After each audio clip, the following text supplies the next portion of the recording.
Where did your name come from?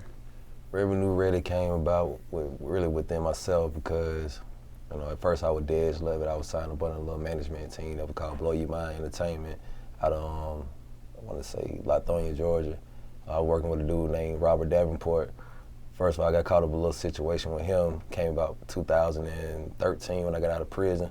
Started working with him and just had we weren't agreeing with a lot of things, so I decided to go on my own and start my own little thing. Revenue Ready came about because I felt like at that moment, within myself, I was revenue ready. I had my own money. I ain't need no help. I ain't need nobody to try to coach me through nothing. I just felt like really basically in this industry, you trying to make your name and get yourself out there, you gotta be revenue ready because everything costs. So I wanted my own money. Now, where are you from? I'm really originally from Decatur, Georgia. But, I grew up on all the outskirts of Atlanta. I grew up in Ellenwood, anybody familiar with Clayton County, that little area. Glenwood, Larkspur, all the way till I was 10 years old. Moved from there out to Ellenwood when I was 10. And then, I went down to LaGrange, Georgia also when I was probably like 14. Came back to Atlanta when I was 18. So, really Georgia. Now, all those parts, are those considered parts of Atlanta? Or no, like Ellenwood, Clayton County, really outskirt of, Atlanta on the south side. Not too far from Riverdale. Decatur, Georgia, not really too far from, Glenwood Ave, Glenwood Road, really just Decatur, really not East Atlanta. A lot of people get that confused, but, I'm from Decatur.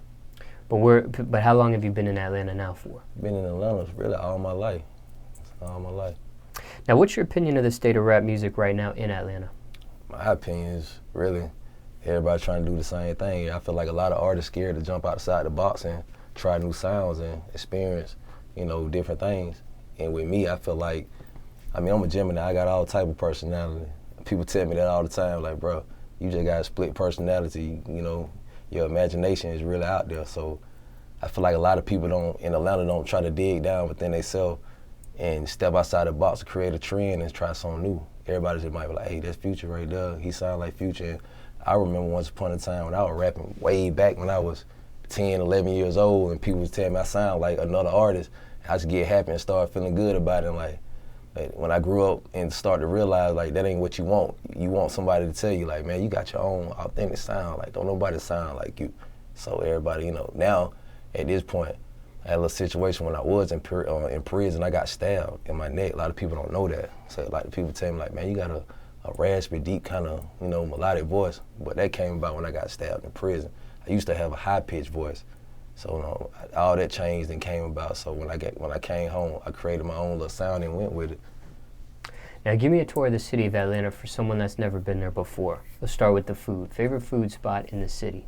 Shit, I like Goodfellas. I like the wings. And, I like right off of Ponce de Leon, it's called Eats. That's one of my favorite spots. They got a good little soul food. Anybody like soul food? I like my stuff home cooked. I ain't really into fried foods. I like whole foods also. If you ain't really familiar, that's like a little open market. You go in and fix your own food. That's right off Ponce de Leon also. So, those are my favorite spots. What do you get from both of those places that you just mentioned? When I go to Eats, man, I always get like the lemon pepper chicken or either the jerk chicken. When I go to Whole Foods, I really dip and dab with a lot of different things as far as spinach and a lot of raw vegetables. I like the grilled chicken too, and I probably get fruits and shit like that. Now what about the nightlife? Favorite strip club in the city? Man, really, if I had to say strip club, I'd say Blaze. That's right on the other side of Moreland. Blaze be popping, a lot of my homies be, tearing that little spot up all the time. Now there's a lot of strip clubs in Atlanta. Why that one? Why that one? I just feel like all the females there, man, they in tune with themselves. They ain't really trying to be extra. You go to like Follies and shit like that. Them females up in there, man, they think they goddesses or something, man. They just think too much of themselves. I ain't really into that. I ain't mad that you get your money however you get it, but at the same time, I feel like Blaze, the females there respect why the men are there. And, it's just they give you something to see. You get your money worth.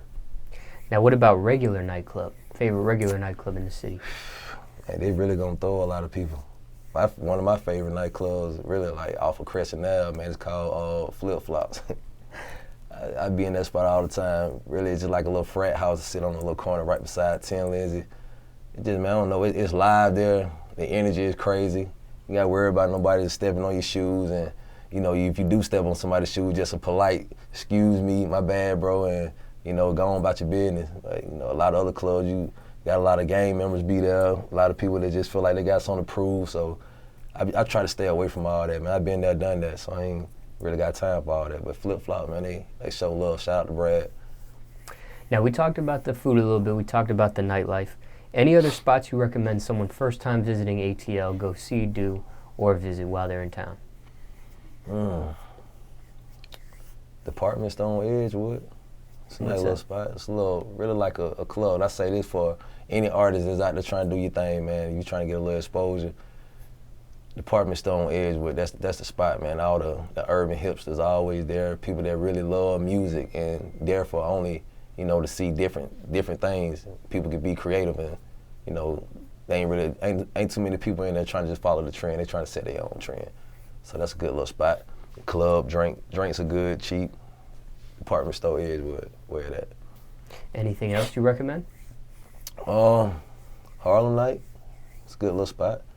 Harlem Night, That's another nightclub. That's another nightclub, you know. Man, I'm really big on just, like I said, man, like little lounges, Cloud9, man, that's a good spot on over there by Peter Street. It's a nice little spot. All right, now what about the lingo? What are some terms or some phrases one might hear in the city of Atlanta right about now? Man, you're gonna get all type of stuff like flav, dab, partner, my woes. The lingo is crazy. What do some of those terms mean right there that you just mentioned? Man, dab is more as like it's a word of fashion. Flav just the same thing. Like kicking flav is really just defining dab, and just like you got flav, man. You got the dab, whatever, from the clothes, the jewelry to the money or whatever. Having it, that's another word we're using right now. I mean, you having the paper, like the money. So that's what it is, really. Now, as far as events, are there any events do you recommend someone come to Atlanta specifically for? Like, for example, in New Orleans, Mardi Gras is like a week-long situation out there. I had to go with Street Fest, which I just did this past little couple months. That's a nice event for artists, that up-and-coming artists that's trying to get their name out there. AC3, it's a nice event also, which is held in Atlanta also. What is that? It's like a festival, like all upcoming artists that got a little name in their little area, they come out and perform and, you know, get a chance to do their thing and showcase themselves. All right, now let's take it back a little bit. What type of student were you in school? I was actually a great student in school. I say all the way up to from middle school to high school. When I was in elementary school, I was class clown, seeking attention, just always doing little crazy things, trying to get people attention. And you know, when I got in middle school, I started playing ball, and I started trying to, you know, find myself, trying to really just be a great student and excel as an athlete. When I got in high school, I was actually a starter running back in 10th grade, 10th, 11th, and 12th. Played varsity. Had a scholarship, but my dad had died, so I started stressing and losing weight towards the end of my scholarship. So I never did go to school and play ball, but I did graduate high school though. So did you lose the scholarship? Yeah, I lost it because I didn't try to achieve it or, you know, accomplish anything towards football. I just lost all hope for sports, really. I was really doing it for my dad. But when he passed back in '07, I just made up my mind I was going to do the music. Do you regret that decision? Not at all. Just curious. Yeah. All right, what jobs did you have growing up, if any? Man, jobs. Worked at Zaxby's. My first job, I was 14. I worked at a little retail store, a little clothing store called Bombay in LaGrange, Georgia, man. Shout out to Nick. I was selling clothes and stuff. He was actually paying me under the table. I wasn't really getting a check, but you know, he took care of me. It was pretty good for the moment. You know, I was just in the 9th grade, so having a little money, plus I was spending all my money on clothes, really didn't even matter at the moment. Any crazy stories dealing with that job? Nah. Or the Zaxby's job? Nah, really a crazy story with the Bombay situation when I was working for the little retail store. Actually, I was working with a dude, and I don't know if anybody from Atlanta, as far as an artist, they know this guy named Corey Crum. Me and him actually worked together at Bombay together. So I feel like that's... He's like a host in Atlanta. Yeah, he's like a host in Atlanta. But me and him worked together when I was 14. He was a lot older than me, but you know, he was a good dude, man. He always speak positive stuff to me. Now, what's the worst thing you put your parents through? Going to prison. Yeah. I went to prison for trafficking cocaine back in 2009. I say that was the worst. Well, the worst thing I did to my mom, because my dad was already passed. He passed in 2007, so that's probably one of the worst things I ever did. What's your message to the youth? Man, my message to the youth, stay young while you can. Don't try to grow up too fast. Just live your life, enjoy yourself, but at the same time, obey your parents, man. Just, if you got parents that love you, you know, trying to get you to do the right thing, don't disobey them. Just go by their rules until you get to that age where you can get out on your own and get your own. 'Cause I rushed a lot of things. You know, I moved out when I was in high school. I was in 12th grade. I had my own apartment. So, you know, I always rushed my life. I wanted to be grown so fast. Let's talk about music a little bit. All right. What do you hate the most about the music industry at this point? What bothers you the most about it? What I hate about the music industry right now, man, is just, to me, I feel like it's not what you know, it's just who you know. I feel like it's not even, basically, it's talent, yeah, they want talent, but sometimes, like, the talent don't even matter, man. Like, if you know somebody that knows somebody, you can get your foot in the door. You got this guy over here that really talking about something, and everybody not even paying him no attention just because Birdman put his name behind this dude right here, and everybody riding Birdman way, so they gonna ride this dude way right here. Not saying Birdman is a bad guy, but you know, I'm just using him for example. But I feel like nobody really want real lyrics no more. It's just all about shit. The only thing you gotta say something about is a couple drugs and just create a little up-tempo beat and a song, you gonna go. Who do you blame for that? The music industry executives and the artists, or do you blame the listeners and the fans? Man, I really just blame a lot of artists. Like I said before, it's a lot of followers. Ain't nobody really trying to lead. You know what I'm saying? Like, a lot of people just content with, bro, you sound like Future, or bro, you sound like Rich Homie Quan. Like, oh yeah, appreciate that, bro. Nah, man, like, hell no.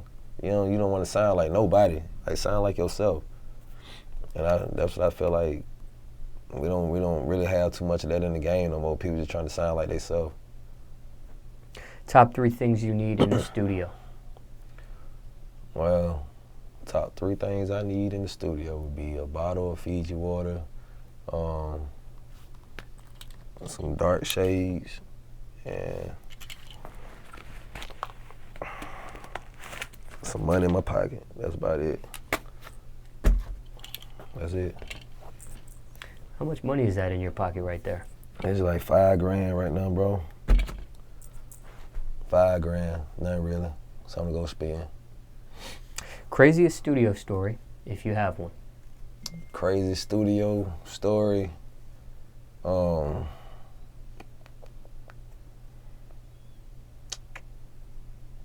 I had to say, man, really, the night Bankroll Fresh got killed at Street Exec, I had pulled up because I had a session up there with QC artist LV. Shout out to LV, man, female artist. Me and her did a song together. But anyway, we had a session up there, and they closed my session out because 2 Chainz had a little Holly Grove thing going on with Wayne up there, which was the same night Bankroll Fresh got killed. But it was just crazy because I grew up knowing Bankroll Fresh on a level that a lot of people don't even know. You know what I'm saying? Shout out to Lil Age or Lil Flair, Street Money Lil Flair, them really like my people. So, you know, I even got a song with Bankroll Fresh way back before I even went to prison. Like, man, home was real cool. Like, we was straight. which we grew up. Shout out to Martin. You know, that's all of us. We actually roommate before. And when I get there, they close the session down. I didn't even know Bankroll Fresh was in there. It was crazy. I leave.